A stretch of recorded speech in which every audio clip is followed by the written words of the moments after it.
pequeño curso que está previsto en el calendario, como han visto, el curso de Mariología. Este curso venimos arrastrándolo sin querer desde hace 2 años en que debíamos haber hablado de María, y ha sido, gracias a Dios, la presión del pueblo, que no se equivoca, la que ha logrado que podamos meter 3 charlas en el curso. Pero a mí personalmente me da siempre miedo hablar de María Santísima, no solamente porque uno no logra decir absolutamente nada que valga la pena, sino sobre todo porque hay que empezar hablando de María Santísima enderezando muchos caminos.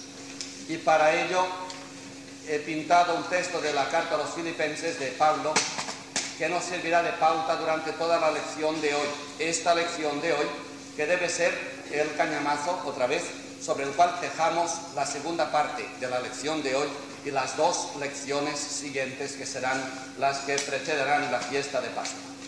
Es bueno que además vayamos a la Pascua, como cada año hacemos, de la mano de alguien, y este año será de la mano de la Señora de la Pascua.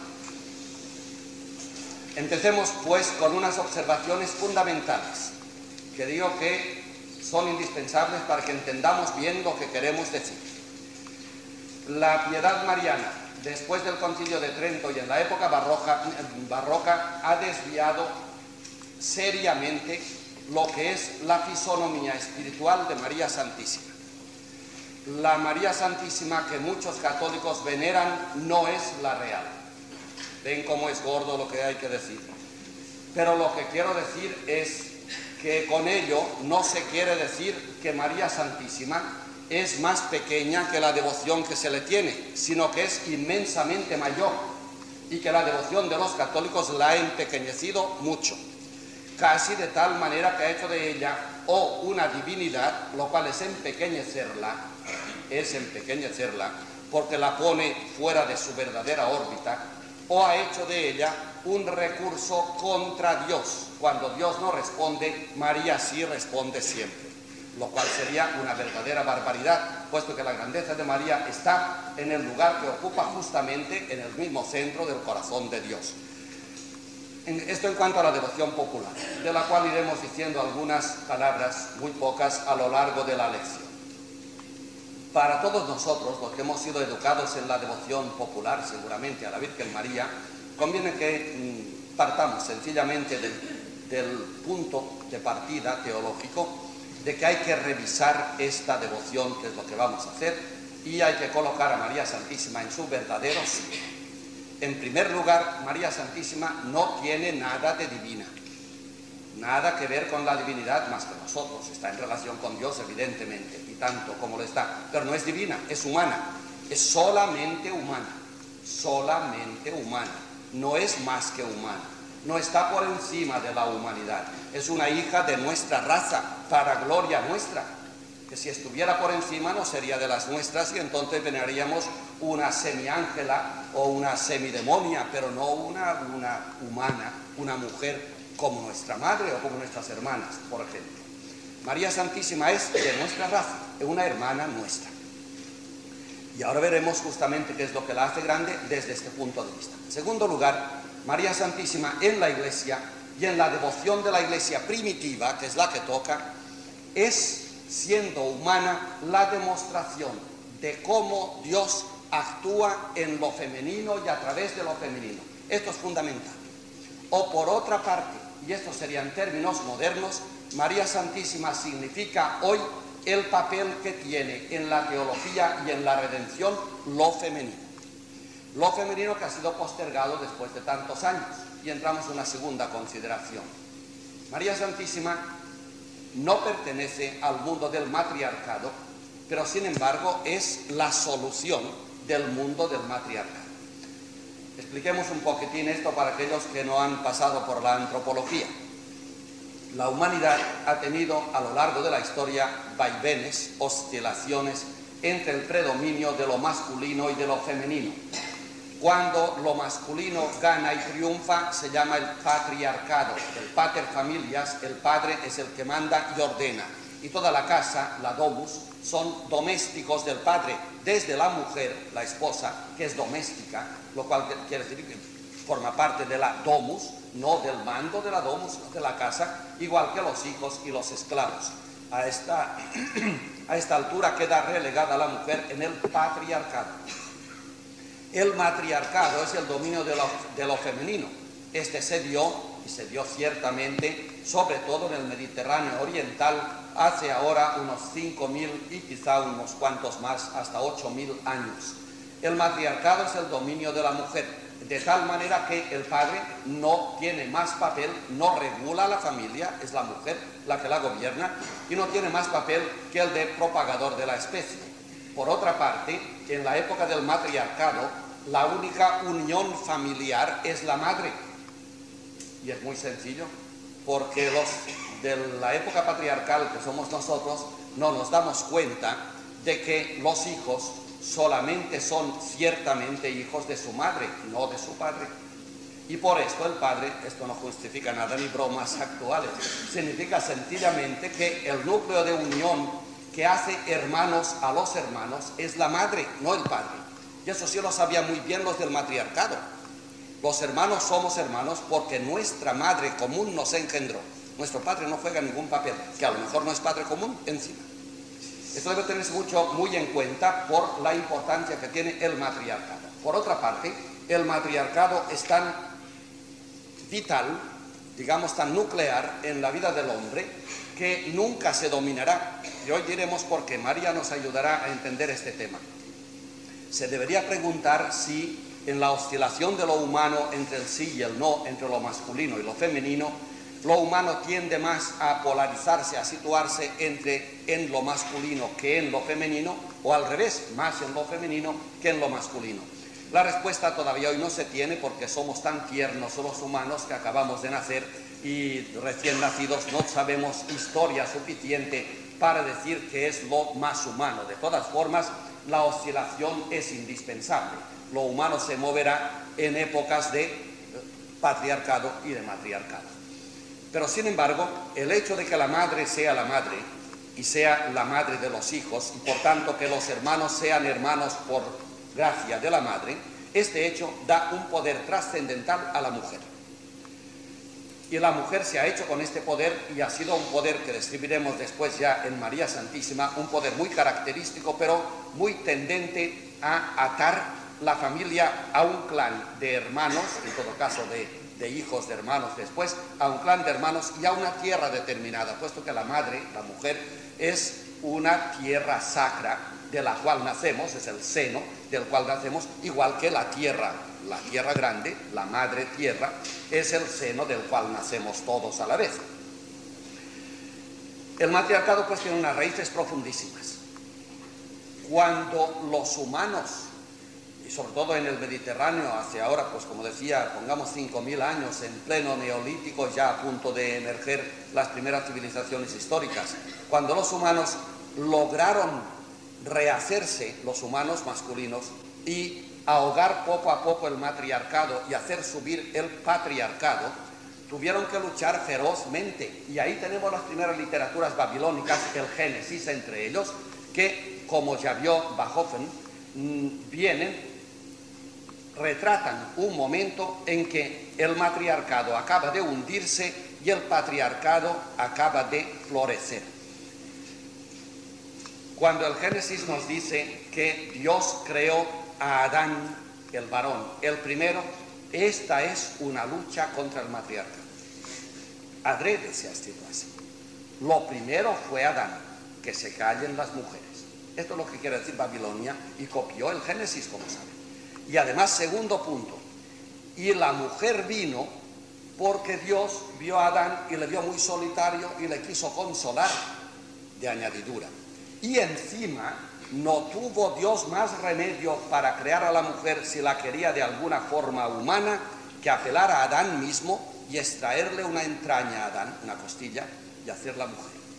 Con lo cual el sermón para las mujeres está hecho para siempre. Adán fue el primero y la mujer es, tirando largo, un desperdicio de Adán. Es fuerte, ¿verdad? Claro, porque el que escribía, las generaciones que escribían contra un matriarcado que había sido larguísimo y que había dado mucho que hacer, y contra el cual los hombres, para liberarse, tuvieron que luchar con los dientes y con las uñas. Y por tanto la literatura a partir de este momento es fortísima. Se trata del dominio del hombre sobre la mujer. Y por otra parte, como ya nos enseñó la antropología, el hombre desde entonces tiene mucho cuidado, por eso la mujer ha sido postergada, esto también nos sirve para lo que diremos, porque el hombre sabe que el matriarcado es una eterna tentación. El hombre, el varón, por muy varón que sea, todavía no ha inventado el sistema de procrear por su cuenta. Mientras no lo invente, y parece que ni el vitro lo va a inventar, mientras no lo invente, es la mujer la que procrea, y esto le da unas fuerzas incontrolables. Somos hijos de nuestra madre, todos. Dejemos al Padre en paz. Somos hijos de nuestra madre. Y por tanto el matriarcado está al acecho siempre. Y el varón lo sabe. Y sabe que como se descuide un momento, la mujer volverá a montarse en el caballo y no habrá quien la apee más. Por tanto, el hombre debe defenderse tenaz y ferozmente contra el dominio de la mujer, que es la tentación de la humanidad. Por eso el patriarcado hoy, por ejemplo, es tan tenaz y tan fuerte. Lo que está costando que en los gobiernos, bueno, en el siglo pasado empezaron a votar las mujeres, empezaron a votar. En Roma, como saben, no eran ni humanas, eran una res, una propiedad del varón. A partir de ahora empezamos a ver tímidamente cómo las mujeres ocupan puestos políticos, y en la Iglesia de Dios no hay manera de que se encaramen, por mucho que trepen. No llegarán a ningún sitio. No llegarán. Lo cual quiere decir que en este momento la Iglesia de Dios debe ser la más patriarcal que existe, lo cual supongo que es verdad, o quizá la que más en su carne recuerda, pero en el inconsciente, los dolores del matriarcado, y por eso ferozmente se defiende. Ferozmente se defiende. Les ha costado a los ingleses ordenar diáconas estos días, y el Papa de Roma, que no es de ellos, pero cercano a ellos, les ha dicho que esto no puede ser. Bien claro, porque si no se nos montan otra vez, ya está la Iglesia gobernada por mujeres y sería un desastre, evidentemente. Dicho esto, creo que podemos empezar con el tema de María Santísima. Aquí se sitúa María Santísima. ¿Por qué? Porque desde el patriarcado, es curioso que parece normal, y perdonen los que no han estudiado la antropología que les repita ahora el tema, o los que la han estudiado que repita ahora el tema. El patriarcado es algo ya tan connatural en nosotros, 5.000 años u 8.000 años, son muchos años, tan connatural en nosotros que nos parece, si no natural que la mujer esté en segundo término, sí muy natural que el hombre sea el dueño de la creación y del mundo. Bueno, pues este es el efecto, el producto del patriarcado. Y es tan glorioso el patriarcado en el hombre, que el hombre del patriarcado ha logrado que sus dioses sean masculinos, lo cual ya es el tope de la conquista. No es que el hombre es el dueño de la creación, el hombre varón, claro. No, es que el autor de la creación es un varón, es Dios, nuestro Señor, Dios. O Theos, no Etheos. Ethea es la diosa, no O Theos. En latín, Deus. Y en castellano, Dios, Dio, Dieu. Y en alemán, en inglés no le ponen género, Gott, masculino. Dioses femeninos, no. O sea que una vez que se hundió el matriarcado, fíjense qué importante es esto para la antropología, una vez que la mujer se hundió, arrastró consigo al fondo todas las divinidades femeninas que han muerto todas. Y una vez que el hombre subió, encaramó consigo todas las divinidades masculinas. Pero vuelvo a hacer la pregunta de la antropología. ¿Es que Dios es masculino? ¿Es que Dios es masculino? ¿Qué significa masculino? Sexualmente, evidentemente, no lo es. Dios no tiene sexo, está claro. Entonces, ¿en qué es masculino Dios? He aquí una figuración del hombre. Por eso sorprendió a todo el mundo, pero quizá por esto se murió. Aquel papa fugaz como un meteoro, que se llamaba Juan Pablo I, que nos duró un mes, y dijo aquella hermosísima expresión: Dios es Padre, pero ante todo es Madre. Eso es de Juan Pablo I. Duró poco el hombre. Claro, el patriarcado no pudo aguantar esta expresión. Pero realmente es que es así. Dios es Padre, le llamamos Padre, pero es ante todo. Por tanto, fíjense dónde va el péndulo ahora. No es que ha dicho Dios es Padre y también Madre, que es lo que vamos a decir ahora nosotros. No, Dios es Padre, pero esto lo es en un segundo término, porque antes que Padre es Madre. Y de hecho, si Dios es creador, como vamos a decir ahora, si Dios es el seno del cual nació todo, esto es femenino, no es masculino. No es masculino, evidentemente. ¿Y por qué Jesucristo entonces cuando oréis al Señor del cielo, diréis así, Padre nuestro que estás en los cielos?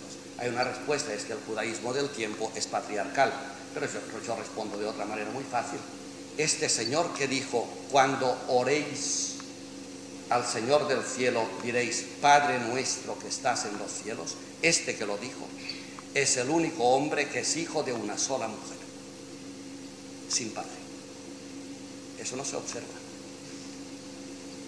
Ontológicamente Cristo es hijo de mujer exclusivamente, y veremos por qué además.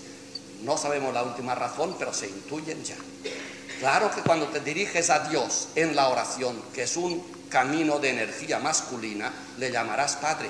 Pero cuando mires para atrás y mires de dónde vienes, que es camino de energía femenina, encontrarás a tu madre, no a tu padre, como Jesús. De aquí hay que partir, y aquí se sitúa ahora María Santísima. Por tanto, no en el plano de la divinidad. María es el contrapeso del Padre Dios, y María sería la Madre Diosa. Esto no. Esto lo han hecho los católicos por error, por ignorancia, ya lo he dicho al principio. Claro, como Dios es masculino y en momentos de la vida le sentimos demasiado masculino, ponemos a su lado el contrapeso femenino y es María. Y entonces está Dios masculino y Dios femenino. Es una herejía. María no es Dios, en absoluto. No tiene nada de Dios. Bueno, tiene lo que tenemos todos, que es mucho, claro. Pero no tiene nada de divinidad. Naturalmente, ontológicamente, nativamente, no es Dios María Santísima. Por tanto, esto está mal puesto.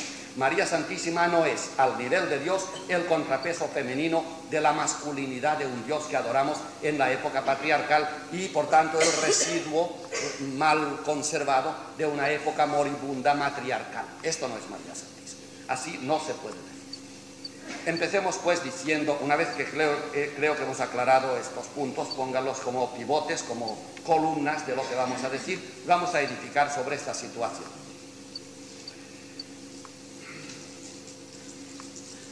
Hemos visto en la última lección que la fe es aquella capacidad del hombre para situarse en el corazón de Dios.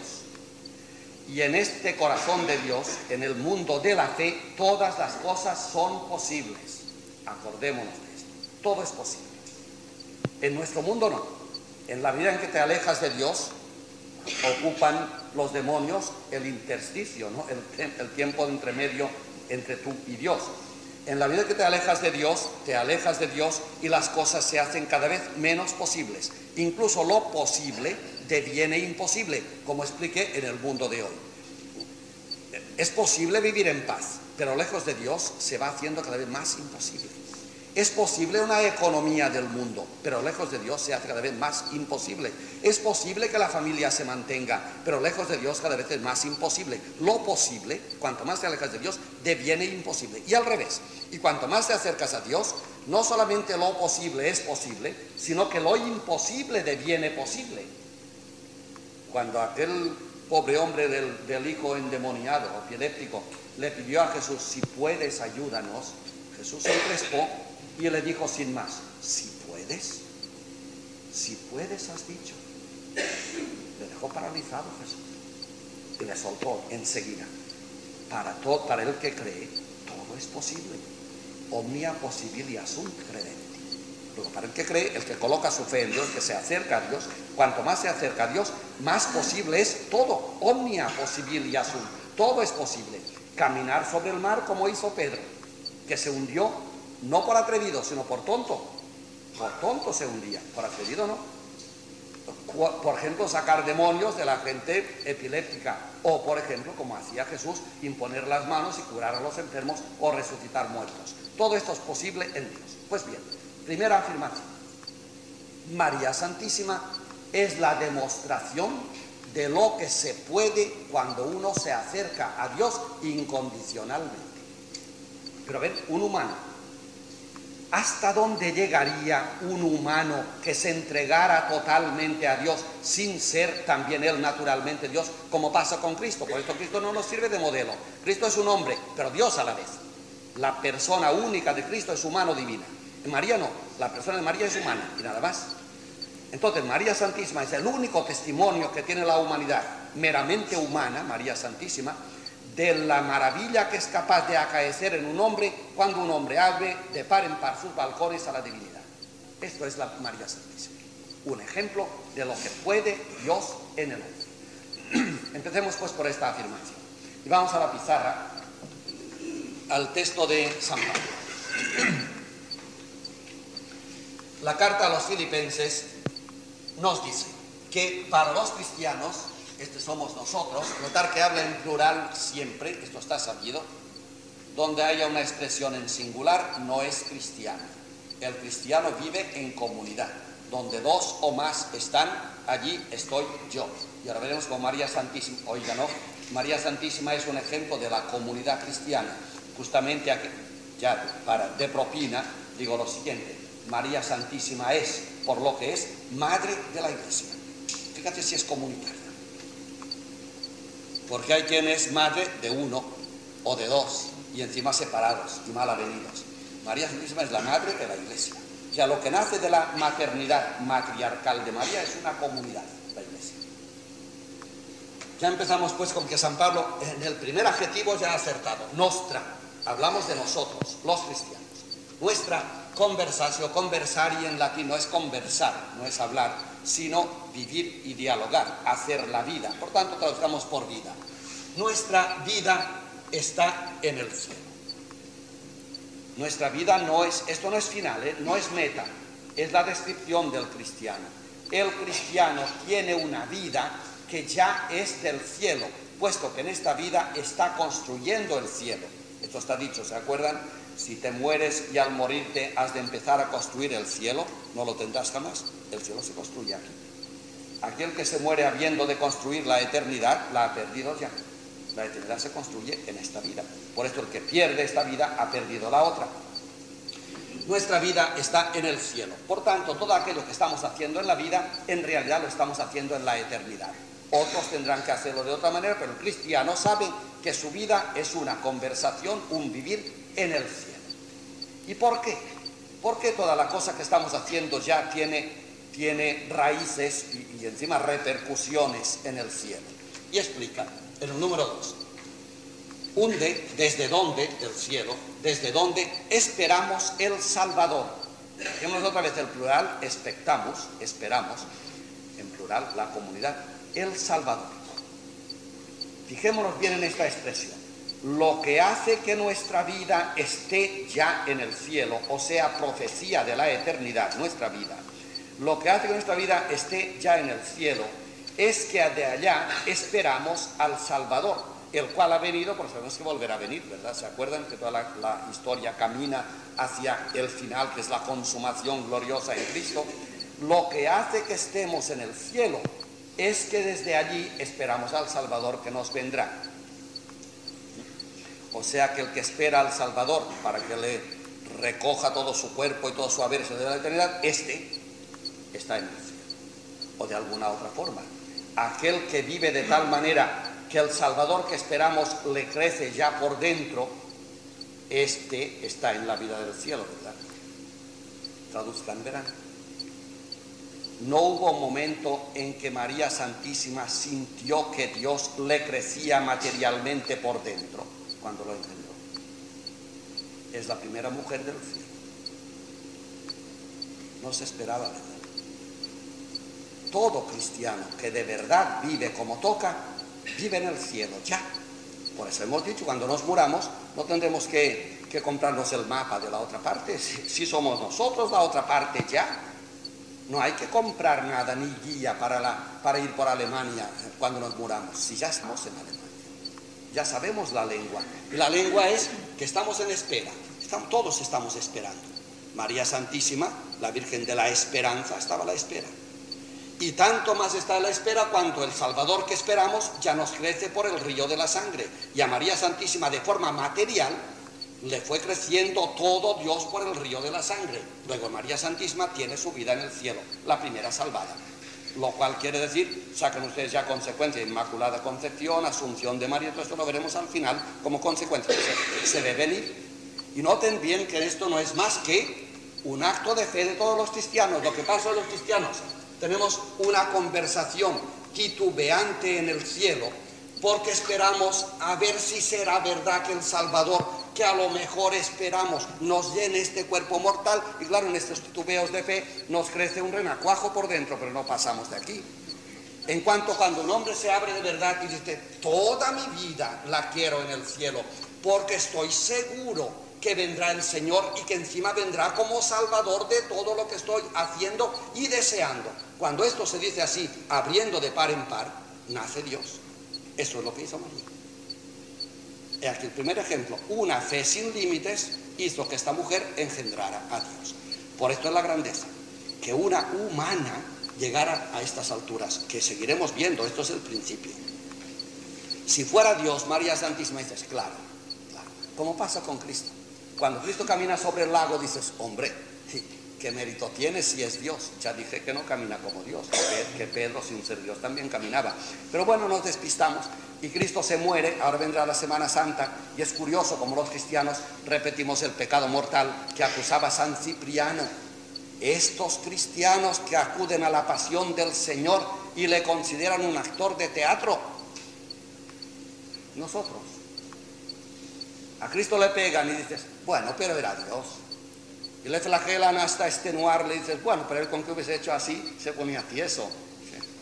A él Cristo le clavan y dices, sí, le clavan, pero a lo mejor no le dolía mucho porque era Dios. Esto es comedia. Si así hacía Cristo, yo me río de él. Por eso San Cipriano decía, cuidado con esos cristianos que se creen que Cristo hace comedia.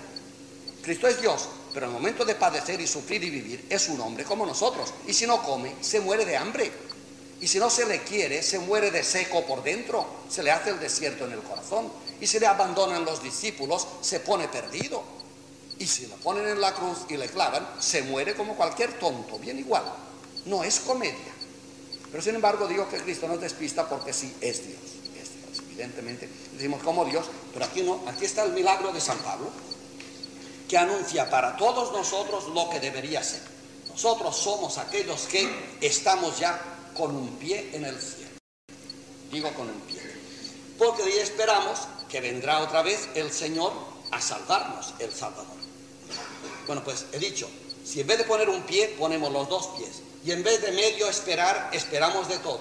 Y en vez de pensar que es un Salvador, esperamos en un Salvador que encima lo salva todo, todo lo que crió, lo que hemos hecho, lo que queremos hacer y nuestros deseos e ilusiones, todo. Entonces nos nace Dios en el corazón, que es lo que hizo María.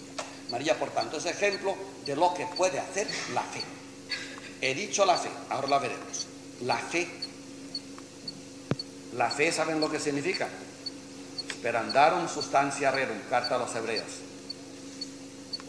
El cogollo de aquello que esperamos. Dios no espera nada, lo tiene todo. Dios no tiene fe. Es el ateo fundamental, no lo hemos dicho ya muchas veces. Dios no puede creer. No va a creer en sí mismo. Si se tiene, si se posee, Dios no tiene fe. Todavía hoy los teólogos se preguntan sobre la fe de Jesucristo. ¿Cristo tenía fe? Depende de lo que digamos de la conciencia de Cristo. Pero como Dios, Jesús no pudo tener fe. Claro, Dios no puede creer en sí mismo. Bueno, por tanto tenemos en Cristo mismo un problema. ¿Tenía fe Cristo o poseía? En cambio María sí. María es una mujer de fe. María no era Dios. Pero entonces otra vez la grandeza por donde emerge ahora. Toda esta maravilla que acabamos de ver en la primera parte se la sacó María de una entrega total a Dios. Fe, es la mujer de la fe, de lo que puede la fe, o sea, de lo que puede el hombre que se fía de Dios y que no pide explicaciones. Luego les citaré la carta a los Hebreos en el capítulo 11, que es famoso. Cuando el hombre dice, bueno, yo creo en Dios, pero ¿qué garantías tengo? Que a veces lo preguntamos. Yo soy cristiano, pero ¿qué seguridades se me dan? Oye, si tú tuvieras seguridades de los fundamentos de tu fe, ¿no tendrías fe? La fe es aceptar lo que no se ve, por amor de Dios, por Dios, cuando aceptas a Dios, dices, Señor, yo te me entrego, te me doy. La fe es una entrega a Dios, te me doy. Pero vamos a estipular, ¿verdad que sí? Una escritura ante notario, yo te me doy, me llevarás donde quieras, pero, no, si hay un pero, no hay fe.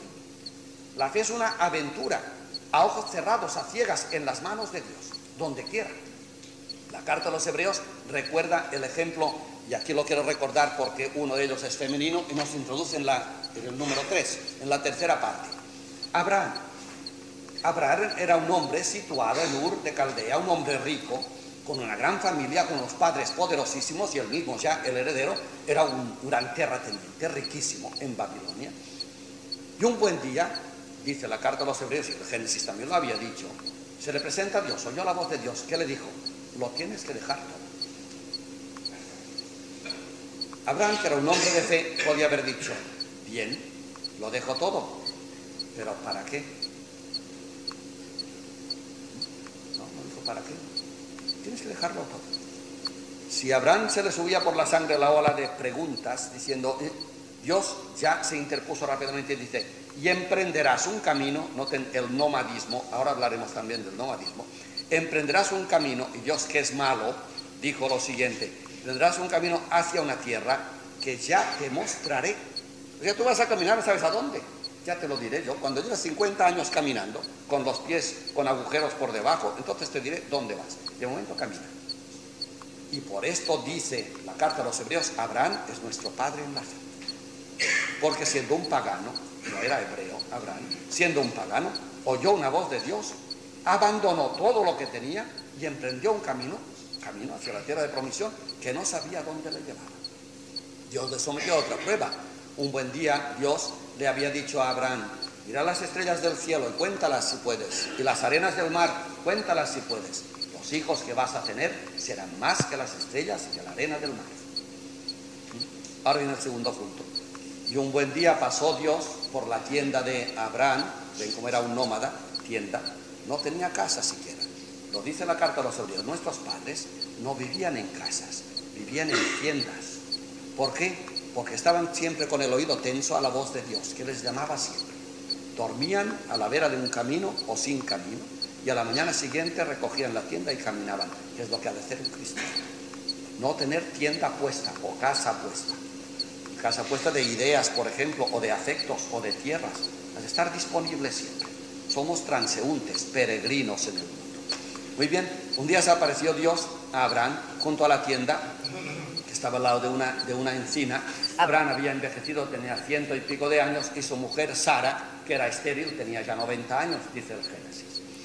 Bueno, y Dios topó con Abraham y empezaron a hablar. Y Sara, que era mujer y no matriarcal, se escondió detrás de la tienda y escuchaba, muy de mujer. Entonces Dios y Abraham hablaban y la mujer con el oído tenso.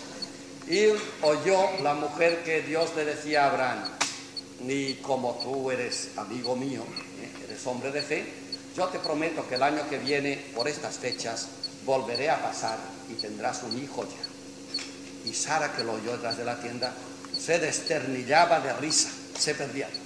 90 años, va a tener un hijo. Y Dios, que lo oyó, dice, repito, que el año que viene tendrás un hijo. Y Abraham, que era hombre de fe, pues concibió un hijo en Sara. Y al año siguiente Dios se apareció y el niño estaba por ahí en la cunita o debajo de la encina, caminando, empezando a caminar. Sara, que era estéril y que no podía concebir, por la fe de Abraham concibió. Y fue Isaac. Ya no se esperaban más hijos, evidentemente. Otra vez la prueba. Y Dios le dijo a Abraham, cuando Isaac estaba un poco mayor, ahora coge a tu hijo Isaac, lo llevas a la montaña y me lo sacrificas. Da tiempo de sacrificios humanos. Abraham, esta vez supongo que sintió toda su sangre puesta en vilo y pensando, pero no ha dicho Dios que mis descendientes serán como la arena del mar, de las estrellas del cielo. Y ahora me pide que le sacrifique este hijo de milagro, que es Isaac, y que mi mujer ni yo no podemos tener más. Pero sin embargo, no preguntó. Cogió al niño, lo llevó a la montaña y a punto estuvo de degollarlo, hasta que Dios le paró y le dijo, ya me basta, eres hombre de fe, he aquí la fe. no pide explicaciones. La fe que pide explicaciones cierra ventanas y entonces los milagros no son posibles. Hacemos milagritos, pues milagros no, porque la fe titubea. Pedro anduvo sobre el agua 20 pasos, pero no 2000, porque le faltó la fe. Así que Abraham fue un gran creyente y desde entonces los creyentes somos hijos de Abraham. Ya les conté y todos sabéis, en el Hebrón, los que habéis estado en Israel, está la sepultura todavía de Abraham, hace 4000 años, Abraham y Sara. Y en la sepultura, en la tumba, casi como una tienda de campaña, está escrito, y todo el mundo lo lee con emoción, sobre la tumba de Abraham, Abraham Avinu, Abraham nuestro Padre. Y lo leen los hebreos, los cristianos, los árabes, y todos están de acuerdo. Todos nacimos de las entrañas de Isaac o de Sara. Sarai, que significa la risa, esta que se reía, a los 90 años, pues sí, a los 90 años y con risa tuvo un hijo, porque tuvo fe. Y desde entonces Abraham es nuestro Padre, y Jesucristo le llamaba a Abraham nuestro Padre, es Padre de Cristo Abraham, por la fe. Pues bien, la fe, como dice la carta a los hebreos, fue aquello que empujó a nuestros padres a dejar todo y a caminar por el mundo, de tal manera que la fe, que es fe de verdad, está abierta a Dios, de tal manera que nunca le pide explicaciones. Se pone en sus manos, ciegos los ojos, y deja que Dios haga milagros. Los milagros que no se hacen son por falta de fe. Para el que tiene fe, todo es posible, y se entiende. La fe es ponerse en Dios, y Dios es la potencia total. Pero si tú estás en Dios, le dirás a una montaña, tírate al mar, y se tirará, evidentemente. Y le pondrás las manos a un enfermo y se curará. Tenemos energía para hacerlo si estamos en Dios y no dudamos. Hombre de poca fe, ¿por qué has dudado? Y el tercer punto nos dice, esperamos, pues estamos ya en el cielo, cuanto más mejor para hacer milagros, porque desde el cielo esperamos al Salvador, aquel que recogerá todo. Salvar es salvar, El día de la muerte, cuando parece que todo se acaba y se hunde, este vendrá con su inmensa mano y recogerá lo que somos y lo que hemos querido ser y lo saltará a la salvación. El Salvador. Esperamos al Salvador de todo lo nuestro y de todo lo mío, de toda la comunidad, para ir al cielo desde el cual procede. Y este Salvador, cuando llegue, reformavit corpus, reformará el cuerpo de nuestra humildad. Humildad significa nuestra pequeñez. Este cuerpo mortal, este cuerpo humilde significa con tan pocas defensas, ¿no? Que viene una brisa un poco fría y te constipa. Eso, si no nos damos cuenta de lo expuesto que es el cuerpo. El alma no tanto, pero el cuerpo sí. Te cae una teja tonta de arriba y te mata. Ya está bien. O viene un terrorista con una mala bala y te liquida en un instante. Estás en manos de nada. O te pican, en vez de 2 abejas, 200 y te matan también. El cuerpo está expuesto como una llama en invierno al viento. Cualquier viento se lo puede llevar.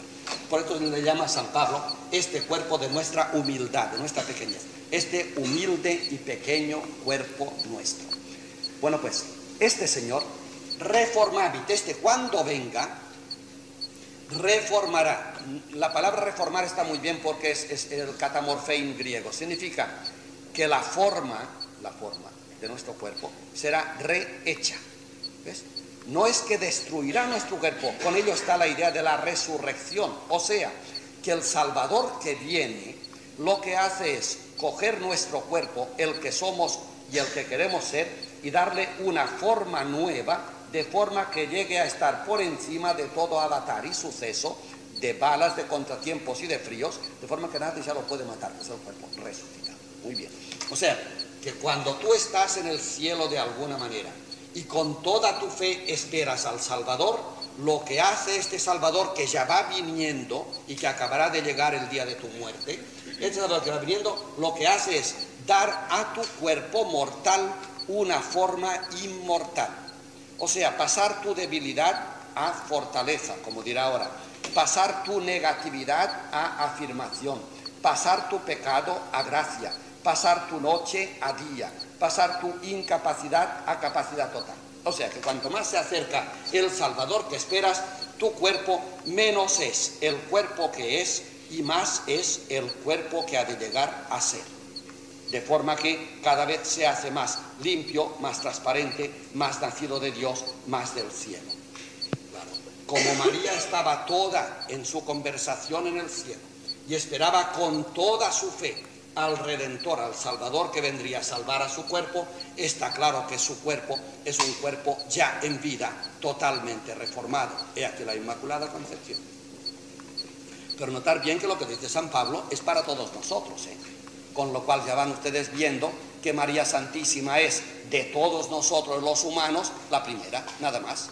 Pero no diosa, la primera de los humanos, la que con más valentía abrió de par en par sus puertas como Abraham, se fió totalmente de Dios, se colocó toda su vida en el cielo, esperó con toda su esperanza al Salvador que le nació en sus entrañas, y este Salvador que reformará, dará forma a nuestro cuerpo, le reformó su cuerpo, de forma que todo su cuerpo mortal ya estaba creando la inmortalidad dentro de sí, que se demostrará en la asunción al cielo. Como dice San Pablo, reformará este cuerpo nuestro configurándolo, configuratum corpori claritatis sue. Contrapone, por tanto, el cuerpo de nuestra humildad con el cuerpo de su claridad. ¿Ves? El cuerpo humilde, opaco y mortal nuestro, cuanto más se acerca al Señor, lo va transformando en el suyo, su cuerpo humano que está en el cielo, que es glorioso, claro, transparente y luminoso. Así que cada vez que el Señor se acerca, según la fe que tengamos, cada vez nuestro cuerpo mortal y humilde y corrupto se hace inmortal, poderoso e incorrupto. La incorruptibilidad, la asunción. Anuncio el número 4 y luego vamos a descansar un poco. Y todo esto lo hará, dice San Pablo, el texto es densísimo. Repito, nuestra vida está ya situada en el cielo, dado que desde allí esperamos, no para el día final, sino que va viniendo, esperamos ahora mismo, va viniendo el Salvador. Este Salvador que va viniendo en la medida en que le esperamos, claro está. Si le esperas poco, viene poco. Si le esperas mucho, viene mucho. Y cada vez que se acerca, ahora mismo, entrando en nosotros, está ya transformando, reformando, dando forma nueva a nuestro cuerpo humilde y caduco, que se va configurando cada vez más con el cuerpo de su gloriosa transfiguración que el domingo pasado, por ejemplo, comentamos en el Evangelio de San Mateo. Todo esto sucede según una obra. Cristo está a la obra en nosotros, en el cristianismo, en el cristiano, en la iglesia, está obrando. Todo esto sucede según una obra, secundum operationem, por la cual obra de Cristo cada vez se está sometiendo más las cosas. Quaposit subisere sibi omnia. Cristo, cada vez, esto es importantísimo porque esto es ya súper denso. Una vez que Cristo está dentro de ti, esto no sucede sin una repercusión cósmica. Esto está visto ya en este curso. Uno no puede ser bueno sin emitir ondas de bondad que llegan más allá de Marte y de los cosmos, de los mundos. Uno no puede ser bueno sin que alrededor de él se cree un pequeño paraíso de paz y de bienestar. Uno no puede sonreír sin desatar sonrisas. Y uno no puede ser feliz sin que nazca la primavera. Y esto no es poesía, esto es la pura realidad. El hombre es creador. Pues bien, cuando Cristo viene, que va viniendo, y lo estamos esperando porque siempre va viniendo, pero ya está viniendo. Cuando Cristo viene, se mete en mí y me está transformando mi cuerpo mortal en cuerpo de claridad fundamental y definitiva. Muy bien. Y esto sucede según una operación, Cristo está trabajando en mí y en ti, según una operación que conduce a que todas las cosas se nos sometan. Típico del paraíso terrenal.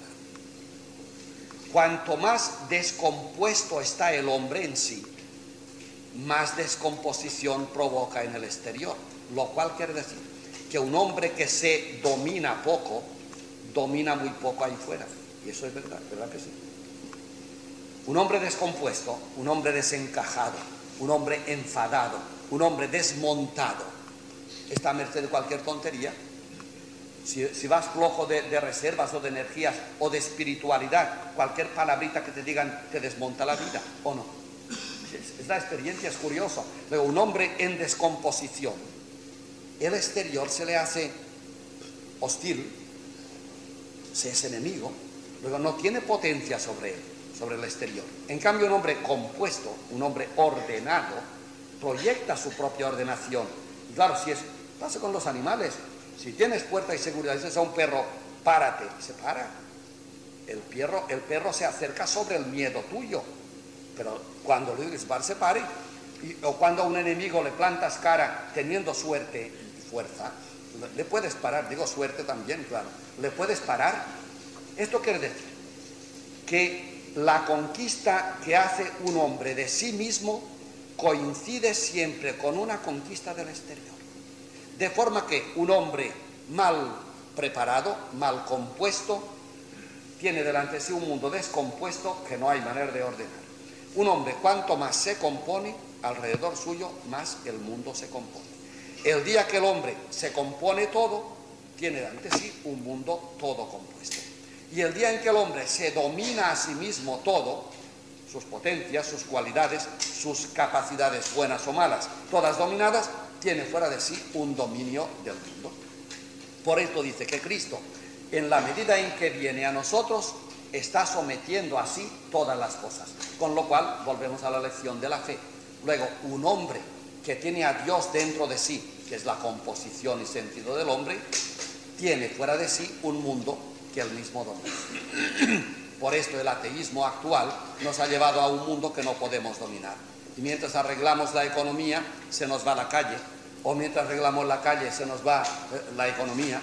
O mientras ordenamos la cohesión del partido, la oposición nos falta. Es que será así siempre.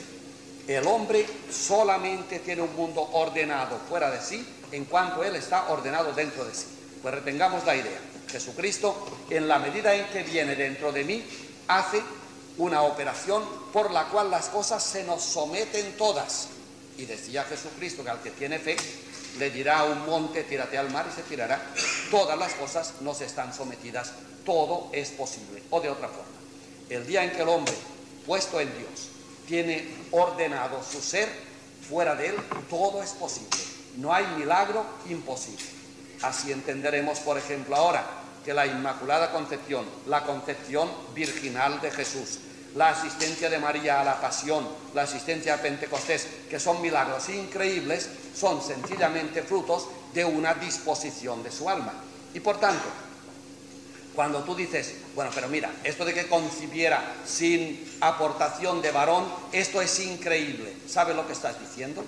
Que si esto de verdad acaeció, la fe de María es increíble, de puro grande que es. Vamos a descansar 10 minutos, no mucho más, porque no alargaremos la pintura de los rasgos fundamentales fisonómicos de María Santísima. En nuestra conversación está en el cielo, de forma que la vida de María es una vida ya celestial en esta vida.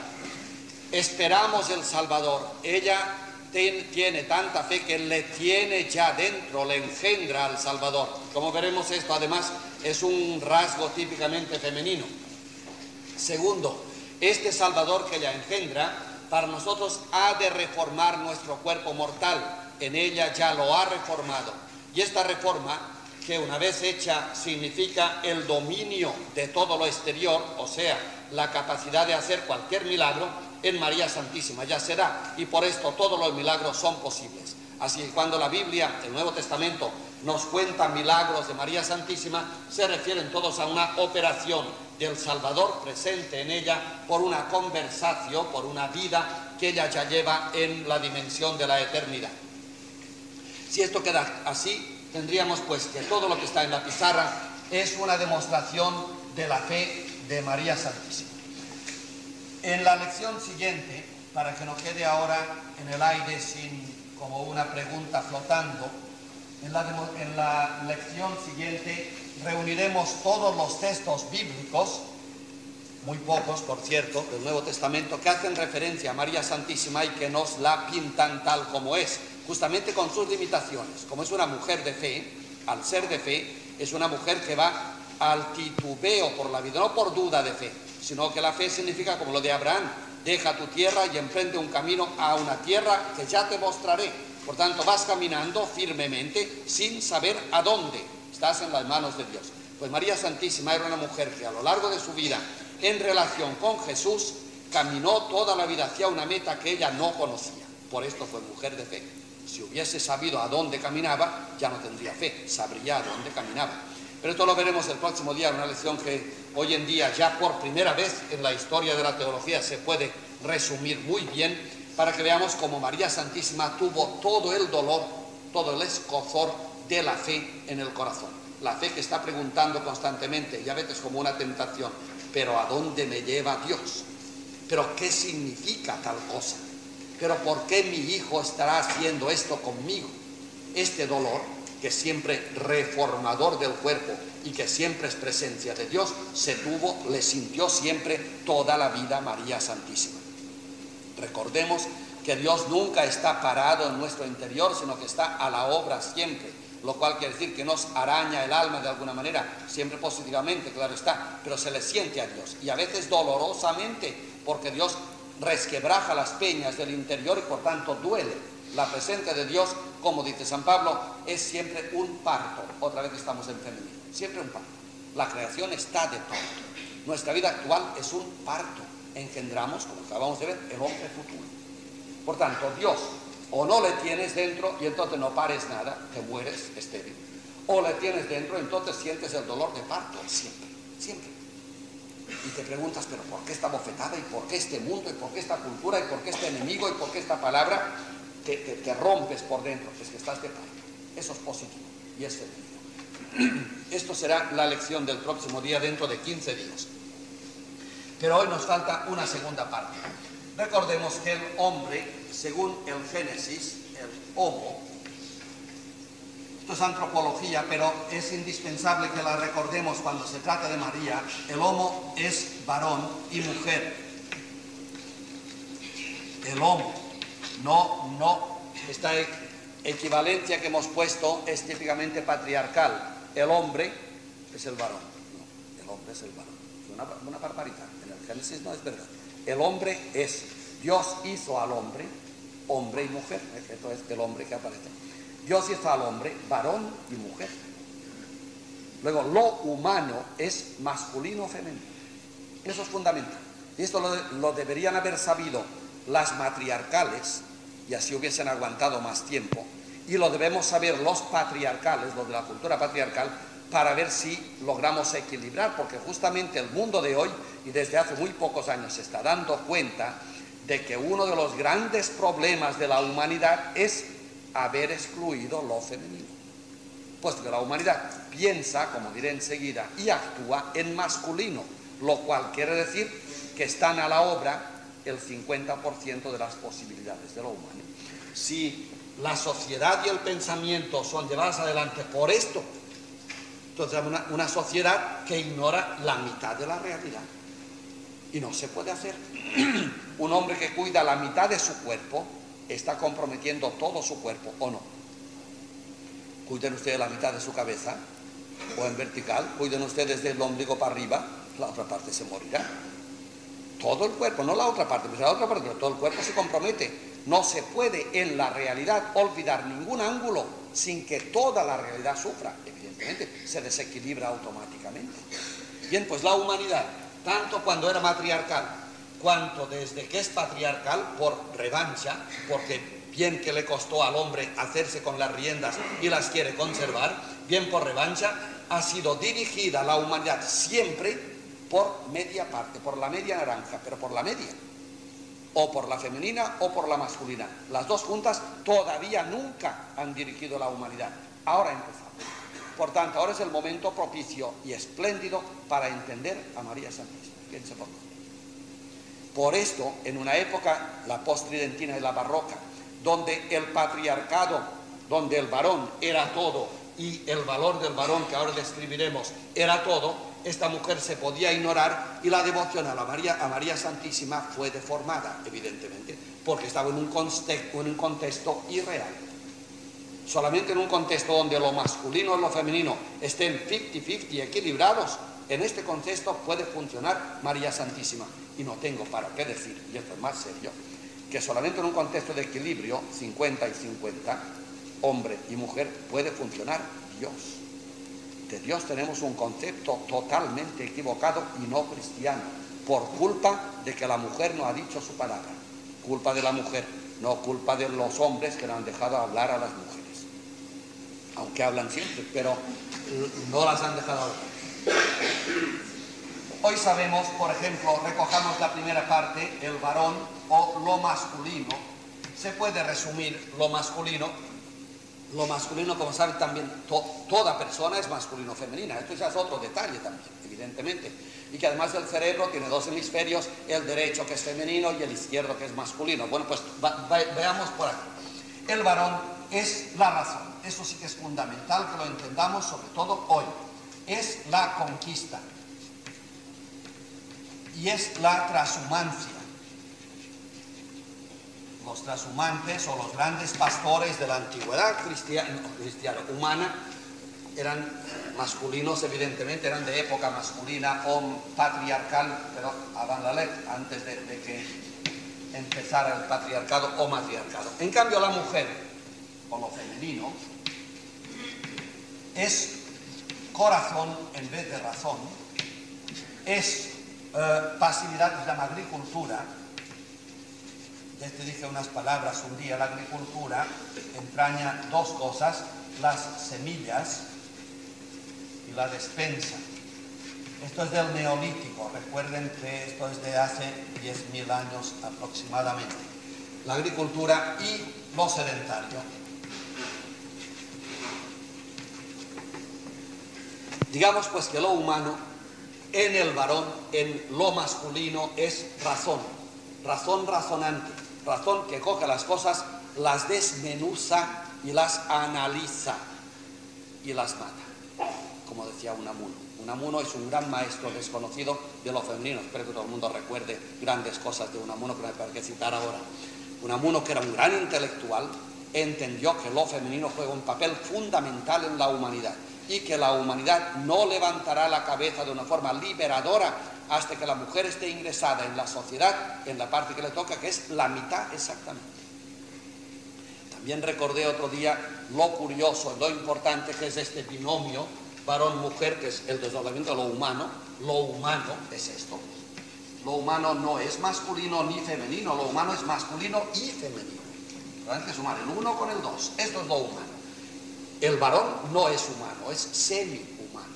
Y la mujer no es humana, es semi-humana. Lo humano es masculino, femenino.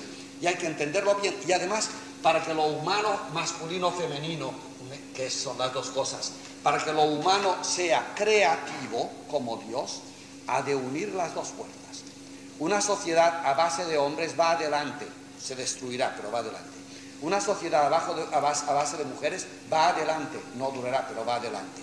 Ahora, una sociedad creadora solamente puede serlo cuando lo masculino y lo femenino están en su lugar mitad y mitad. Esta sociedad se da en la familia. Solamente nacen niños en la familia. Ahora la cosa se está revolucionando, dice el Papa. Solamente nacen niños en la familia, y la familia es 50% hombre y 50% mujer. Qué curioso, ¿verdad? Una sociedad de 20 millones de hombres no puede hacer un niño. Y una sociedad de 20 millones de mujeres no puede hacer un niño. Y un hombre solo con una mujer sola pueden hacer un niño. Eso es fundamental, que lo reconozcamos los humanos. Donde la humanidad es creadora de sí misma, es cuando se equilibra el hombre, que es masculino y femenino. El hombre, por lo tanto, es varón y mujer, masculino y femenino. Y digo que en la parte del varón domina la razón, está claro. En una época donde a partir del 17 y del 18, sobre todo, la razón es la maestra. Recuerden la revolución de la razón, el racionalismo francés, por ejemplo. La razón, pues, entonces está claro que el varón lleva todas las de vencer, naturalmente, si es la cualidad del varón.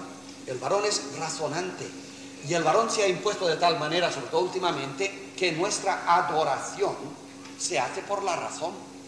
Adoramos, inclinamos la cabeza ante los sabios, por burros que sean. Que es curioso. Siempre se ha dado el ejemplo de los niños de la clase. Tú coges un papá y le dices: oiga, su hijo es listísimo. Listísimo, es la matrícula del colegio.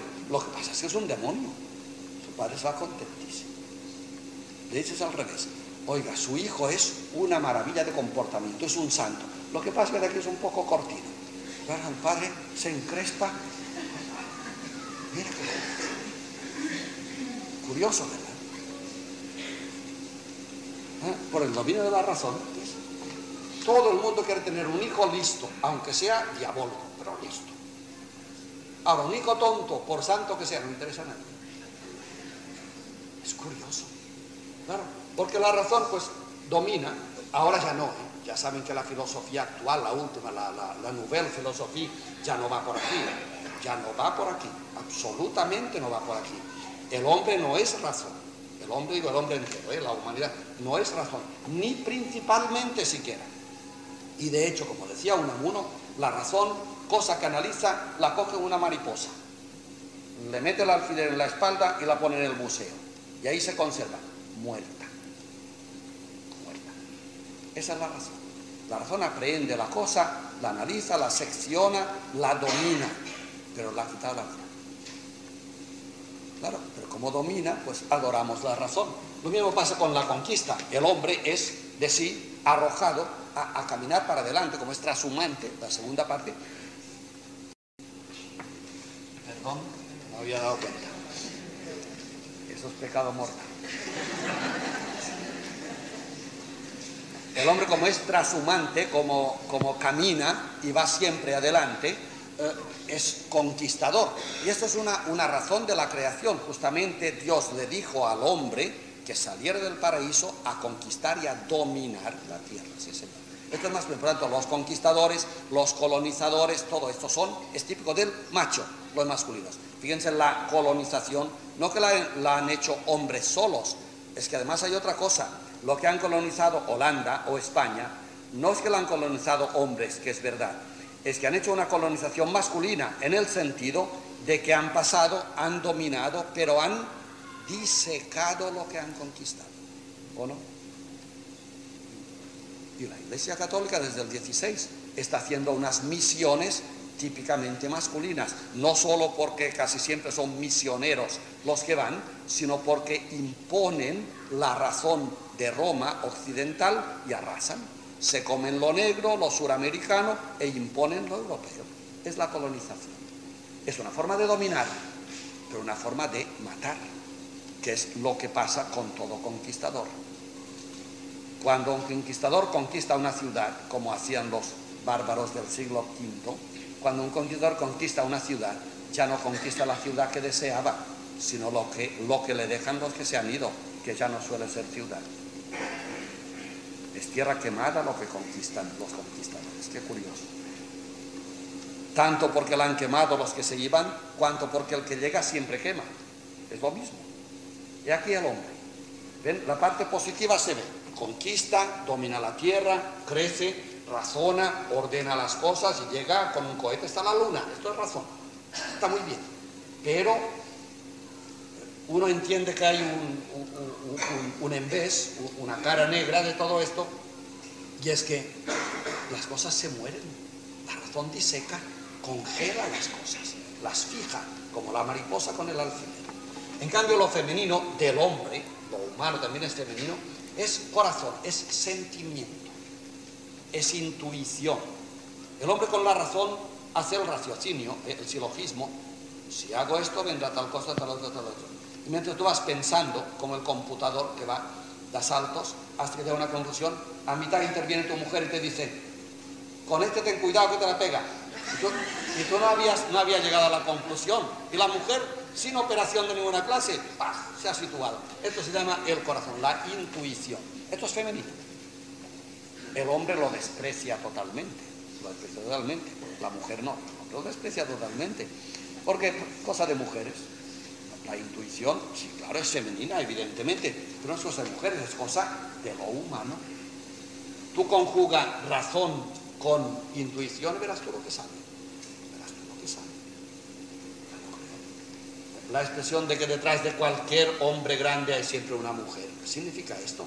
No que está una mujer de carne y hueso, no, sino una intuición femenina, una presencia femenina interior. Esto quiere decir la expresión, lo cual es importante. Un hombre con razón sola, y menos hoy ya, no llega muy lejos. Y de hecho estamos cansados de grandes inteligentes que son capaces de hacer mucho daño. La intuición también lo puede hacer, pero equilibra. Dejemos pues que contra la razón está el corazón.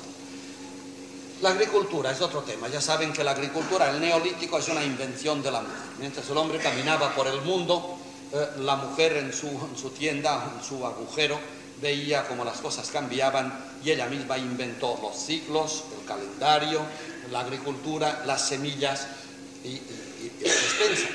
De tal manera que si el hombre corría por el mundo, iba conquistando territorio, la segunda fila, las puertas que quedaban, que las femeninas, se dedicaban a cuidar la pequeña casita o el agujero que fuera, con sus pequeñas semillas, quizás su huertecito, sus primeros animales que se domestican. Ese es el neolítico. Lo importante es que el neolítico, como vio Eliade, la agricultura, que el hombre trashumante no conoce, sino que la persigue, la agricultura la inventa la mujer justamente por una autoobservación. La mujer es agricultura. La mujer tiene las semillas de la humanidad y además la mujer es la reserva de la humanidad, la despensa. Todavía hoy a ningún marido, a ninguna razón se le ocurre pues llenar la despensa para el invierno. La despensa es femenina, ¿verdad que sí? La confitura, ¿quién la hace? La mujer. ¿Quién prepara pues los jamones o los coloca por lo menos para que estén disponibles? ¿Quién recoge las semillas, las almendras o los frutos secos o disecados para conservar? La mujer. Entonces, la despensa es de la mujer. La idea de que el hombre no puede vivir constantemente arrojado al futuro sin más, conquistando, sino que ha de tener una reserva para cuando venga el mal tiempo y además un lugar donde echar mano cuando las cosas se pongan feas. Esto es típico de lo femenino, la despensa. Y además es sedentaria. Está en relación, igual que la transhumancia con la conquista, lo sedentario con la agricultura. El hecho de ser sedentaria, de estar en el mismo sitio, en el mismo agujero muchos años, le hizo descubrir la agricultura. Y por otra parte, la agricultura hace que seamos sedentarios. Pero que tiene una importancia que el otro día insinuábamos, y es que así como el hombre va y viene, pero se mueve siempre con poca estabilidad, con una razón que diseca según sus necesidades o sus puntos de vista, el contrapeso humano es la estabilidad, la serenidad, el contemplar las cosas de fuera, el oler las cosas por el instinto o por el corazón y el saber que siempre hay un rincón en la casa o en la cueva donde en última instancia se puede echar mano, como se puede echar mano en su propio cuerpo la mujer que tiene las semillas de la humanidad. Esto es curioso porque en cuanto de este conjunto, ahora viene el tema de María Santísima Madre, que veremos el próximo día también. Cuando de este conjunto nace un hijo, que solamente puede nacer de este conjunto, ya lo hemos dicho, lo masculino no engendra, lo femenino no engendra, sino que lo masculino y lo femenino engendran. Cuando nace un hijo, mientras el hombre se dedica a su razón y a su conquista, este hijo queda en manos de la mujer. Otra vez, por tanto, estamos en lo mismo. Las semillas, el futuro de la humanidad y las reservas de la humanidad están con la madre. Y por eso el hijo se educa con la madre. El hijo que no tiene madre pierde siempre más que el hijo que no tiene padre. Siempre más. Porque el patrimonio de la humanidad se acumula en una despensa que es la mujer. Y por esto la mujer es la que en el silencio y en la paz de la casa, mientras los hombres van a la conquista del mamut, le está explicando a su hijo las verdaderas realidades. La mujer es coherente, el hombre no lo es, la mujer es intuitiva. La parte derecha intuye geométricamente por bultos, la parte izquierda del cerebro ve por raciocinio, va descubriendo una cosa tras otra. La derecha intuye, esta es de bloque, esta es de línea. Esta es temporal, sucesiva, esta es espacial, de golpe recoge las cosas. Pues bien, esta mujer que tiene en su mano y en su corazón una visión de bloque, geométrica, de grupos compuestos, es la que ordena al hijo y la que puede educar. Este hombre ni tiene tiempo, ni tiene cohesión de sistema, no tiene una visión del mundo cohesiva o coherente que pueda pasar a su hijo. Por esto, el hijo de un padre, quiere decir, el hijo que es educado solo por su padre, es un hijo trotamundos cuya visión del mundo no es coherente, es peligroso. Un hijo educado solo por su madre tendrá el defecto, la parte del padre, pero tendrá una visión del mundo coherente, sabrá interpretar las cosas, que es lo fundamental. ¿Tiene sentido la vida? Esto lo enseña la mujer. A veces no de palabra, sino por su propia vida, que tiene sentido, está ordenada. Está Dios en la vida, llena Dios los agujeros de todas las cosas, esto lo dice la mujer, no el hombre. Con lo cual se ha dicho siempre, y ahora es verdad, y ahora se entiende bien, que la mujer es la que da el sentido de la vida, la que educa a los hijos y la responsable del sentimiento de religiosidad de los hijos. Una crisis religiosa es siempre falta de femenino. Así que el mundo de hoy está falto de mujeres. Una crisis religiosa es siempre falta de femenino. La mujer es la que ordena religiosamente y por tanto aquellos que de alguna forma encuentran a Dios o se orientan a Él y le ven la vida desplegada delante de sí como un sentido, como un rompecabezas bien compuesto, lo deben a su madre y a la aceptación que han hecho de su madre. Así por tanto, la mujer es semilla y es despensa incluso en la transmisión, puesto que el hijo en la falda de su madre está siendo heredero del depósito de la humanidad, que aquí es muy corredizo y no se da. En cambio, todo aquello que el hombre y la mujer experimentan se almacena en la despensa que es la mujer, de forma que esta mujer al educar a su hijo le está dando, le está dispensando todo lo que tiene en su despensa, que es el patrimonio humano. Digamos, por tanto, que todas las vivencias de la humanidad desde 2 millones de años existen, no se pierde nada. Están acumuladas, están amontonadas y ordenadas. ¿Dónde? En lo femenino. El hombre no tiene antecesores, no tiene patrimonio, no es heredero, a menos que lo reciba de su madre. Y por esto decíamos que hoy en antropología ya todo el mundo está de acuerdo de que si lográramos hacer que un varón engendrara un hijo, este hijo empezaría de nuevo la historia humana, no tendría patrimonio. El patrimonio es lo que nos dispensa de repetir, ¿verdad? Si estamos aquí hablando castellano y entendiéndonos, es porque hay pues todo un patrimonio que nos ha enseñado el castellano y nos ha ido alejando de Adán, que no sabía castellano, está claro. El patrimonio acumulativo, que se llama cultura, es heredado a través de la madre fundamentalmente y de lo femenino, que es lo receptivo que tenemos todos, lo femenino que tenemos. El femenino es receptivo, este es conquistador, este es receptivo, y lo tenemos gracias a nuestra madre, o a nuestro padre también, pero gracias a lo femenino nuestro. Y por tanto, todo aquello que la humanidad ha experimentado a lo largo de 2 millones de años se acumula en algún lugar. ¿Dónde? En lo femenino. Lo femenino es la despensa del patrimonio humano. Por esto, si un hombre, un varón, engendrara un hijo, no le podría pasar más que un mini patrimonio. Este hijo repetiría infinidad de cosas que ya están hechas y superadas. Está pasando hoy. Recuerden que esto se da. Como estamos en una época de patriarcado, la enseñanza que recibimos no nos transmite en completo el patrimonio humano. Y por esto hoy asistimos al espectáculo deprimente y triste de ver que hay gente no muy lejos de nosotros que se gloría de anunciar un principio que Pitágoras se sabía de memoria hace 2500 años. O que hay gente que en política o en la iglesia están repitiendo errores que los, vamos a decir, los cínicos ya habían superado. Y lo anuncian como hemos logrado al final tal.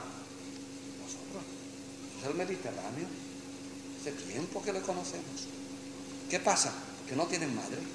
Perdón, pero no tienen madre. Eso es todo. No tienen madre. Sencillamente, el patrimonio humano ya sabe esto. Y nos es transmitido a través de nuestra madre y recibido en nosotros a través de lo femenino nuestro. Lo sabemos ya.